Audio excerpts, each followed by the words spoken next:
One. Hello, everyone, and welcome back to the Non-Power Hour, the podcast that no one wants but us. Where Here to weakness is our strength. where big means small and small means big. Size doesn't matter. No, never. Not at all. Except in basketball and in sports, where Yeah, the except, favorites always yeah. win. It's not the size of the school in the fight. It's the size of the players on the court for that school. Exactly. Yeah. And we know that only the biggest people go to the smallest schools because That's of right. inverse proportion in the chaos theory of the world. It is. But Chaos is a great descriptor, Max. that is what the season's been, Garrett.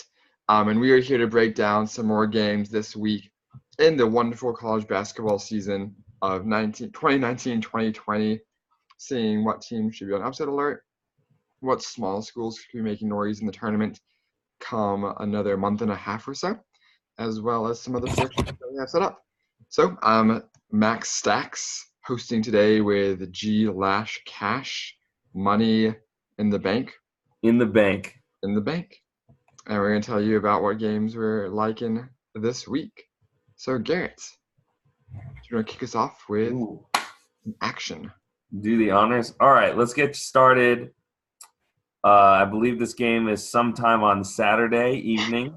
Sometime. In the Ohio Valley Conference, we have the Belmont Bruins and the Austin Peay Governors. Let's go Peay. That is their cheer, for real. Nice.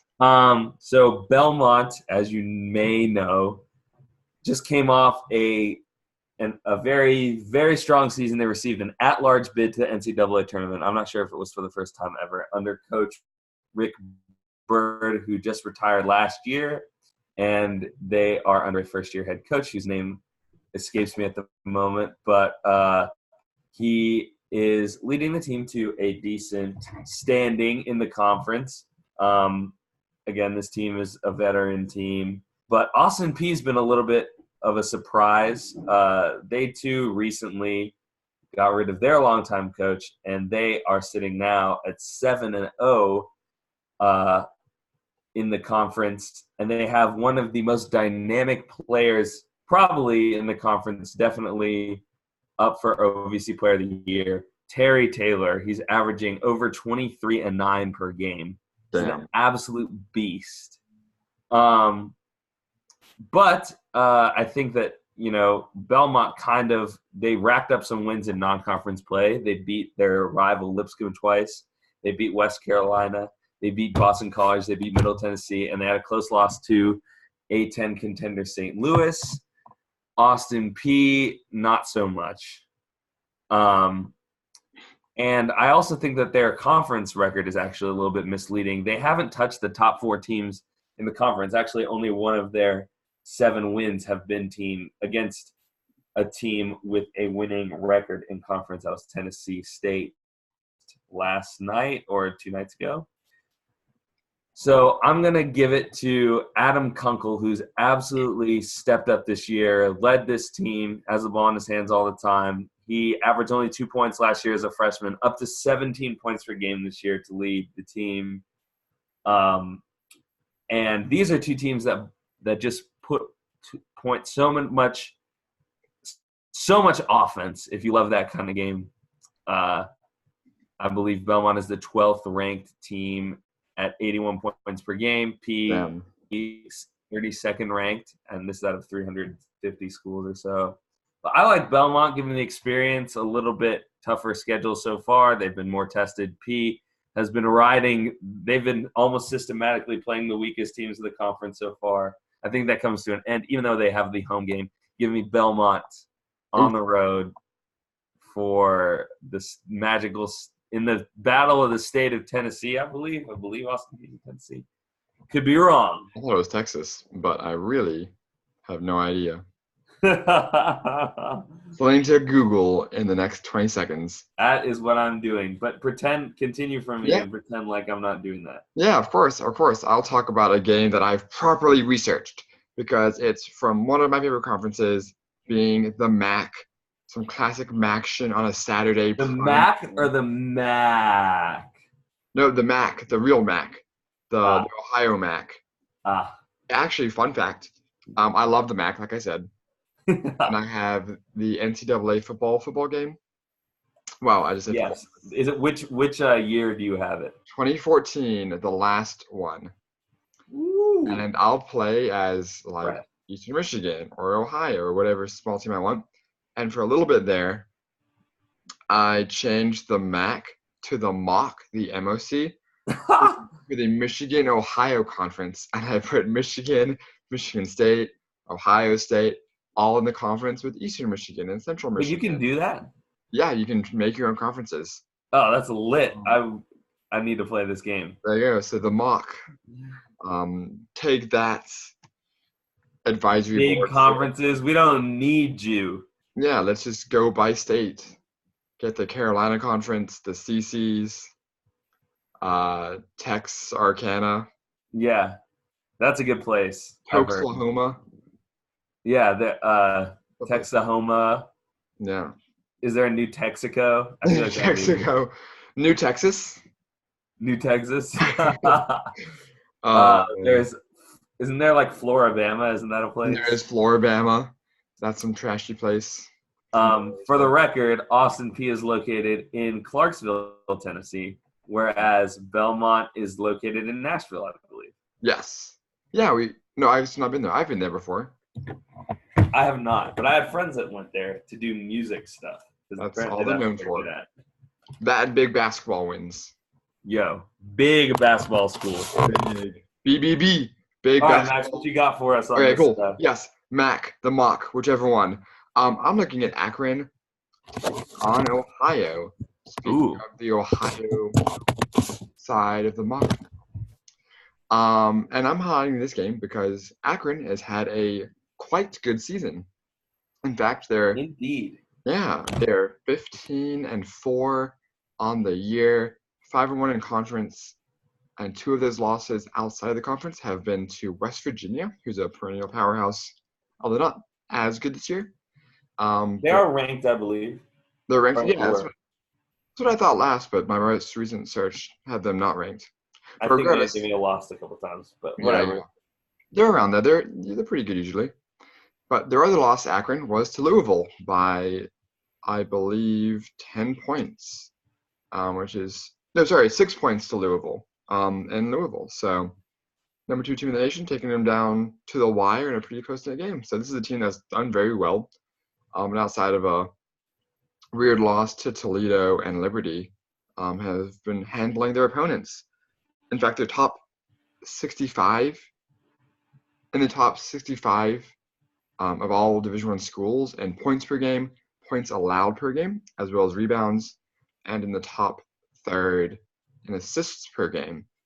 So a pretty well-balanced team led by their junior guard in Lauren Christian Jackson, who is shorter. What a name. What a name. Love the triple N end to each of his names. Indeed. Lauren Christian Jackson.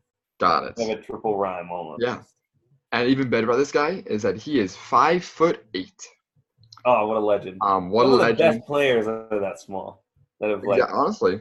The man is getting buckets. He is gets 18 points a game, shooting nearly 50%. And what's really interesting is that he is shooting 96% from the free throw line in away games. And this team is playing away at Ohio, a team that's in the middle of the pack in the MAC. So I'm looking for a pretty big rout by Akron. What city is Ohio in? What was that? What city is Ohio in? Ooh, that's a great question. I would guess Columbus because it's the capital, but I really have no idea. That's a great question. It's all right. I will do your research for you, but continue briefing the audience. Cool. Well, that was really it. Akron's looking to stay at top of the MAC. specifically in the East, I believe, and looking for the Yes. first ever bowl appearance, tourney appearance, which would be pretty historic for a team that's not very good in most sports, not very good in football typically, Right. but is doing quite well in basketball this year. And this is a conference that has been really run by Buffalo the last few years. Yeah. Who made it? I can't remember who made it. I think Buffalo might have. Did Buffalo go last year too? I don't know. I think so. Yeah, no, yeah, they were ranked because they Oh, got to like the Elite Eight or Sweet 16. They had a very good year right. this year. You're right. They were ranked. That's right. Yeah. So this is kind of a new. Yeah. So and they're one of the few conferences that does East and West, by the way. Yeah. Ohio is located in Athens, Ohio. Perfect. No idea where that is. Yeah, I've never heard of it. It's for those of you who can. It's located right there. Right there. I don't know where that's near. I have no idea. I don't even know what an Ohio is. It's a heart. But it's a letter. Yeah. It's something you say in Japanese. What in Japanese? Yeah, like Ohio is like trying to- Ohio gozaimasu is like how are you or hi. Oh, that's fun. So yeah. Beautiful. Well, they're going to lose. No love lost for them. Go Akron, go Zips. Rip. All right, I'll go next. Great. We'll do should I do the Saturday matchup or should I do it chronologically or should I? You should flip a coin right now and heads do that game. All right, I don't have a coin, but I have this pen. Okay, So if it lands on. If it lands on its head. Okay. If it stands up. All right, it landed on its butt first. So. Okay, great. All right, I'll do it out of order chronologically. I'm gonna go next to Sunday. We have a game going from the Ohio Valley to the other valley next. What valley am I talking Missouri about? Valley. Missouri Valley Conference. Got them. I know my sports games. We have the Loyola Chicago Ramblers. Chirac. Just led by Sister Jean, averaging 9.3 dunks per game. Yep. Sounds and right. 6 snatched ankles against the Northern Iowa Panthers, who haven't lost a game at home this year and have a 16-3 record, boasting a 35 ranking in the net, which is a garbage tool. But we can talk about that in a different episode. Yeah. When we blow up. Yeah. So this Northern Iowa team, they have some good wins. They beat Colorado, South Carolina. But they also have an outside chance at a at-large bid still. Their only loss out of conference was West Virginia, but then they got in conference and lost to Illinois State and Southern Illinois. So this is another team out of Illinois, Loyola Chicago, trying to put an end to Northern Iowa's unbeaten home record. You may remember Cameron Krutwig from their Final Four run. Big boy. He is leading the team in points, rebounds, and assists. Assists. And assists. He's a great passer. That's like his thing. My man games. And I forgot to mention conference records. Loyola Chicago is 6-1 atop the conference. Nice. Northern Iowa, although in better shape for an at-large bid, is a game behind. But they can even up the standings with the win. Another one of Loyola Chicago's weapons, Tate Hall, kind of came out of nowhere this year, second leading scorer for them, averaging 16 points a game. But Northern Iowa counters with a legend, AJ Green, an absolute beast for the Cincinnati Bengals. Also doubles as a basketball player. Yeah. Hops over the But border. I'm going to go – what was that? Hops over the border to Illinois on Saturday. So, just play some gym ball with the boys.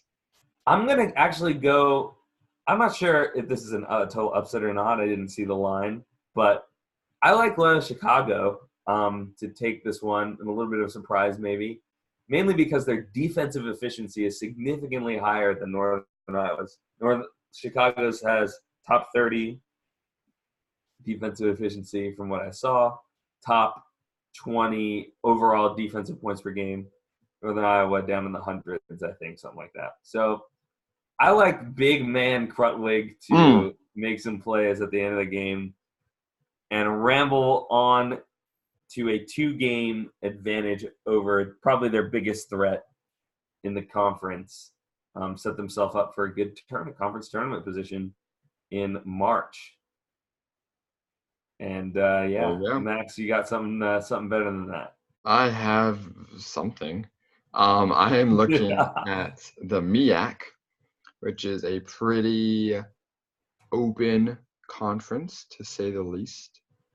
They've got some top teams and some bottom teams, but they all look pretty poor in terms of their overall record. One team is above 500, which is South Carolina State, the Bulldogs. Ooh. Yeah, go Orangeburg. The Bergs. The Berg of South Carolina. That is right. Spartanburg gets left behind. Yeah. But yeah, so pretty poor record as a whole conference. SC State is on top with the 9-8 record, but the team leading the conference in terms of conference wins is Norfolk State at a perfect 4-0, despite an 8-11 overall record, meaning that they entered conference play 4-11, which is terrifying to think. Unfortunately, this is one of the weakest overall conferences in terms of strength. But they have, in the past, pulled off some major league shockers in the tournament. I know Norfolk State won 15-2 the other year. Nice. Coppin State, aren't they in the MEAC? They beat us in 1997. Oh, when we were the number 2 team in the nation? Number 2 team in the tourney? Correct. A 2 seed in the tourney? Yes. Yeah, that sounds about right. Heartbreaking stuff. We'll see who represents them, because this is a battle for the top spot in the MEAC. SC State's a half game behind with 1 loss, so a chance for them to take the lead with a win. But I don't think that they'll do it. The only teams they've beaten in their conference are 4 of the 5 worst teams in the conference that have a combined record of 14 and I think 52, something like that. I didn't really do the math until just now in my head, and that doesn't work out usually too well. But really bad record. So they just haven't beaten anyone, and their most recent wins haven't been. They've been by a good margin, but not something I would see considering how Norfolk State's been playing in conference. And besides the 8-game losing streak that they had as a school, they've looked good in the bookends. So we'll see if they can keep up the good times going, keep their 4-game win streak alive, and extend it to 5, and I think they will. That's my game. That is good analysis, Max. That is purely some high quality reporting. I'm gonna do a couple honorable mentions before I get into my last game. Yeah. Arkansas Little Rock, a surprise leader in the Sun Belt Conference. They're on the road against a surprise disappointment in South Alabama, who, despite not too much of a tournament history, was expected to be very strong sheerly on the talent that they had been returning, the number of points production that they would be getting back this year as compared to last. But they are middle of the pack in the Sun Belt. See if they can get back on track against Little Rock at home. Another team playing at home that's been a surprise, North Texas. I think it's been a while since they've been in the tournament. I don't have it in front of me again. Against UTEP, which looked decent in the non-conference play, but once conference play has gotten going, they've sagged a little bit as well. So a couple of similar situations. I'm going to turn to the Colonial Athletic Association. And when you just hear the name William and Mary, you think about, I don't know which William or which Mary, but they're probably really early white people who came on the Mayflower / something related to that, located somewhere in Virginia, which is like where some of the first civilizations were on this continent, in terms of Anglos, of course, not including the naturals, the natives who we just stole our land from. And this conversation got pretty political in a hurry. But the Colonial Athletic Association makes you think of something old. William and Mary, I believe, is a very old university. Yeah. And they are one of 4 remaining teams. Or I believe before even divisions even existed, they were classified as major universities as opposed to small colleges. So ever since that classification, they have been in the highest classification of the sport for their entire existence, and they have yet to play in an NCAA tournament game. And my friends, who I don't know at all at Mid-Major Madness, specifically the Never Met the Tournament Club, Never Made the Tournament Club, which I've mentioned, I believe, a couple times. If you haven't looked at that, it's pretty interesting. The NMTC on the Mid-Major Madness SB Nation site. It's good quality stuff. They are really into small conference teams.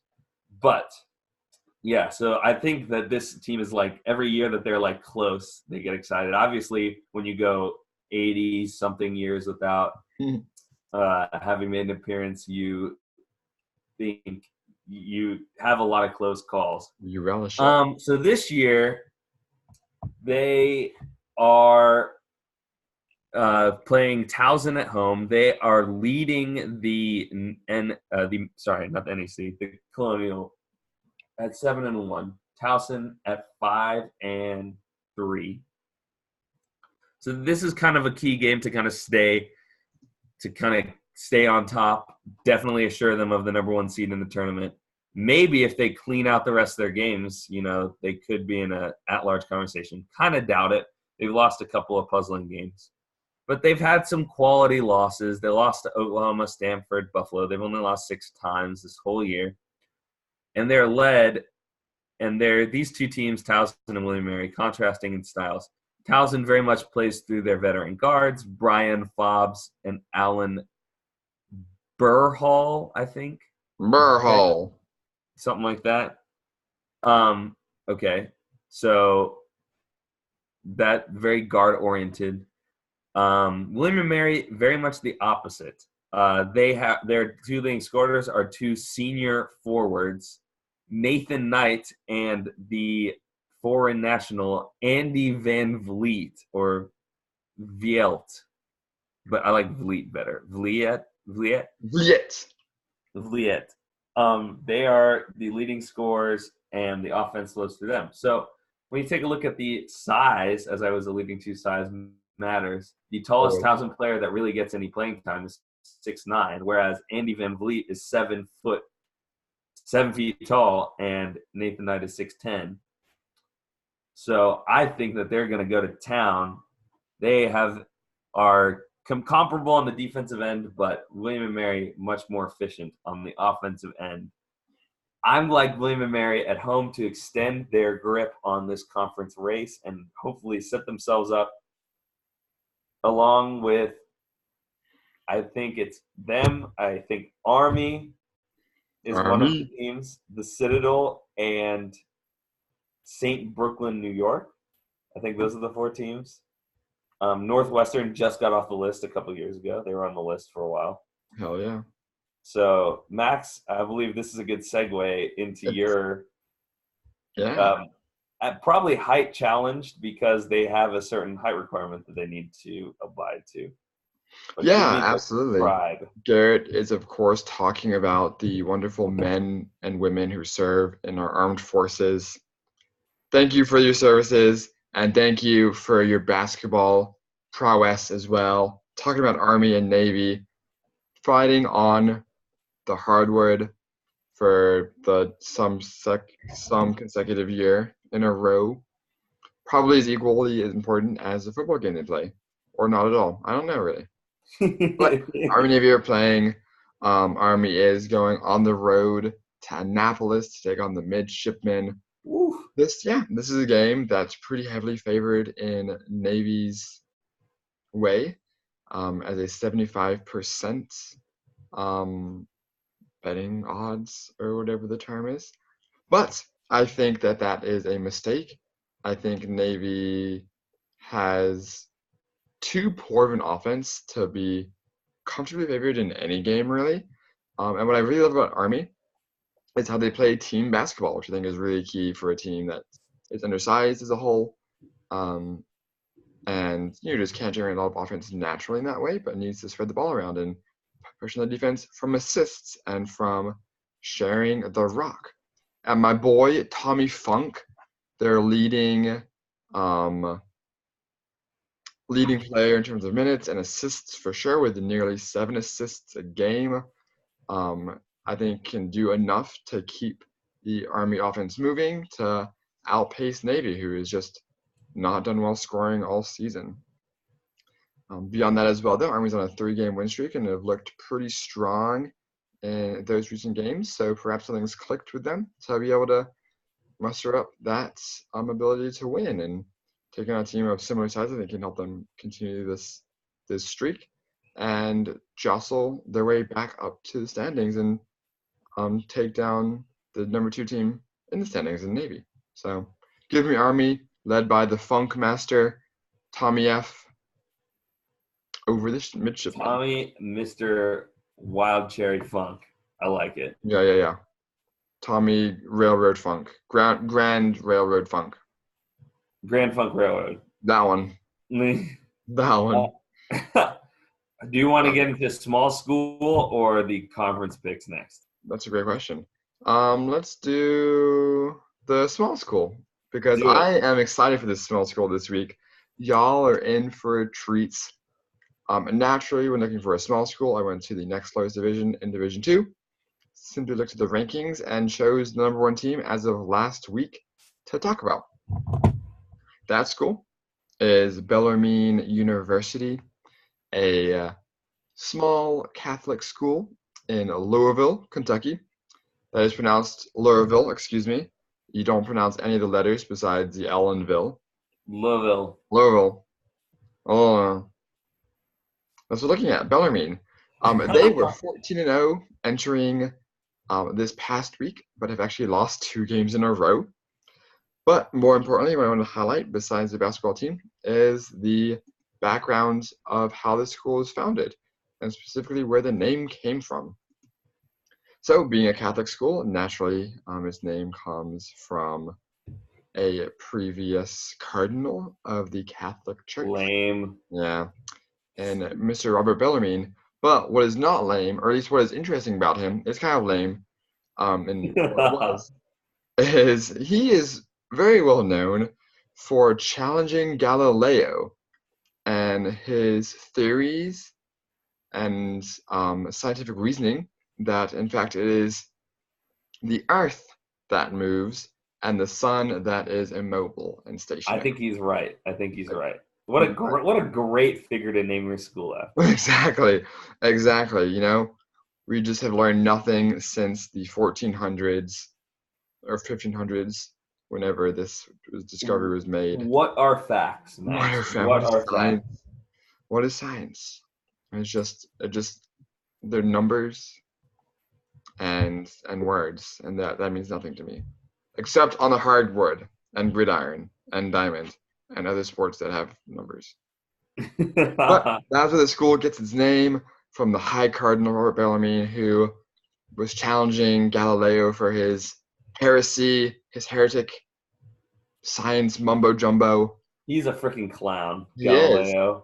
And as a result, Well, no, sorry. As a result of Bellarmine being the clown, they have been punished by losing 2 games in a row, will fall down the rankings of Division Two sports behind likely teams like Lincoln Memorial, where the Lincoln Memorial goes to a game and just sits there and wins and is number 3 in the nation. Sits there with this white marble Yeah. stature.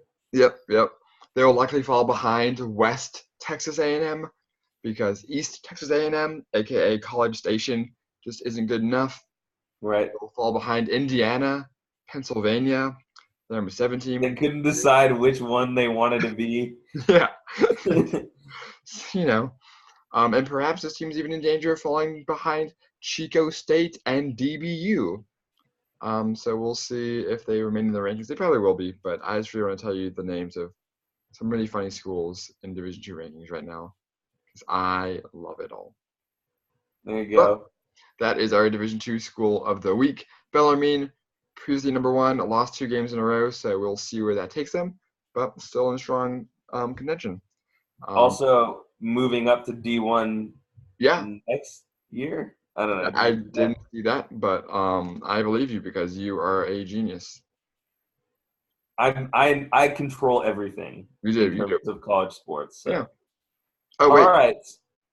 Wait. Yeah, it says. Oh no, sorry. Lacrosse competes in Division 1. What? Lacrosse is the one sport they compete in Division 1 in right at this moment. But, okay. Yeah. Everything else is moving up next year, I think, maybe. There you go. Okay. Bellarmine. Bellarmine. Bell are mine. Bell are yours. Bell are all of us. We're going into a section that I am wildly unprepared for. Mm-hmm. I'm just going to go based on my gut. Great. But we are going to preview a couple conferences for you. The MAC and the NEC. You're into Max and Nex. This section is the next one for you. They're both kind of located in the same corner of the country. And this, the Northeast Conference, the NEC, they play all of their tournament games at campus sites, which I think is pretty interesting. They kind of have an 18 tournament. But it's not working apparently because in the actual tournament, they have not won a game in the round of 64. They've not advanced to the round. They've not won a game other than an opening round, first four / back when there were 65 teams, that opening round game. So the Northeast Conference still looking for its first win in that regard. And the MAC, 2 A's. They had a couple good, with 2 A's. Like a sheep. MAC. They had a couple of good Monmouth teams in a row. Remember when Monmouth was good, almost at-large good? Yeah. That didn't quite make it, and they've kind of fallen back into oblivion a little bit.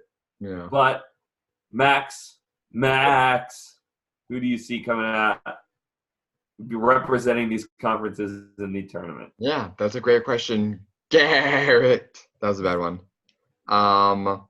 Well, in the NEC, I think the team to be regurgitated from the depths of this conference and spewed out into the lights will be Mount St. Mary's, the Mountaineers, because there weren't enough mountains and T's in just the first name, the university's name. They had to put on some more N's and T's in the mascot. But I like what this team has to a lot, especially what they have on defense. This is a team that's only giving up 64 points a game. And while their offense is not very strong either, I think that strong defense will pay dividends come tournament time as a way to hunker down. I think what's really impressive is that they still have a really highly ranked defense despite playing teams like Georgetown in the first game of the season before they lost all their players. To Washington by only 10 points and to Kentucky by 20. And Kentucky by 20, which is not great, but I mean for a mid-major program and a pretty middling conference, I think that's really can be taken in a pretty positive light. Plus they've looked really strong as of late. So I think this team will be able to continue its momentum and take the conference, at least as long as Merrimack is suspended from postseason play for being in their first season in Division One, as Garrett pointed out. But give me Mount St. Mary's, led by their boy, their leading guard, Damian Chong Kui. Garrett, in case you didn't know about him. Oh yeah, Oh Asian. yeah, good guy. I had his stats up here in a second, but he is the leading point at only 12 points a game. But there's another 5'8", gritty. Did you say gritty? Gritty, yeah. That seems like a good term for someone that's undersized. Orange. Flyers mascot Gritty. Something like that. Yeah, Gritty. Oh, I forgot about him. Yeah. No, give me Mount St. Mary's. Okay, I like St. Sorry, I don't know. Sorry, I'm gonna jump the gun on this. I'm gonna take St. Francis, Pennsylvania. Okay. Red Flash. First of all, I'm rooting for St. Francis Brooklyn to be finally make their first NCAA tournament. They came really close a couple years ago. St. Francis, Pennsylvania has the best non-conference showing. I think they have some decent wins for a team of their conference's caliber. St. Joseph from the A-10, American. They had a really good showing against a very strong team this year. Richmond, a decent showing against VCU. They also beat William & Mary, who's on top of the Colonial.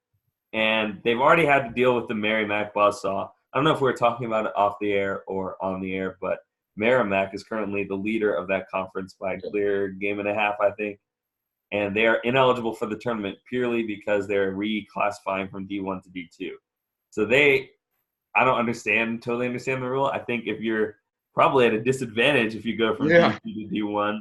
I don't know why they're being punished, but they're like rolling through the conference right now. But they don't have to face them for the rest of the season, I don't believe. So they're through that, and they have the rest of the conference to beat up on. I think that they have shown the most potential. I'm going to go with the SFPA Red Flash. SFPA. Yeah. So now I'll go. No, you go. You're more prepared. Provide a more convincing argument. Sounds great. While Garrett is researching and Googling frantically, we'll talk about the MAC conference. And I have chosen Quinnipiac, to win the conference because of some reasons. The biggest one being, again, I go a lot for names. They are being led by their junior point guard, Rich Kelly. R. Kelly! R. Kelly! My boy's out here making shots, slinging. Put the key and then ignition. Remixing the game, you know? Right. He's out there changing the way it's played, kind of. They're up right now on Fairfield by 13 points as we speak. And are looking to close out the game and stay on top of the conference. But yeah, I think Rich Kelly's been a really solid player for this team for 3 years in a row now as a starter, with extremely high rates and efficiency, shooting the ball, and in general just a pretty well-balanced team as well. They have taken some good wins already, including over Niagara, Monmouth, Manhattan, which are the other three teams in the top four, along with Quinnipiac. So I think they've just shown the ability to beat the big teams, and they've lost 2 in a row for some reason. One was to Manhattan, which is a pretty good team. But maybe hitting a bit of a rough patch there, but with a win today against Fairfield, I think they get back right on track to continue their winning ways and get the bowl bid for the first time in their tournament history, actually. They have never been there from what my research says, although I thought they had been at some point. But Mitch They're the Storm, best team in the country that starts with Q, I think. probably Queens. I'll go with kind of a dark horse candidate. Currently sitting at like 5th or something. Okay. Just because I feel like it.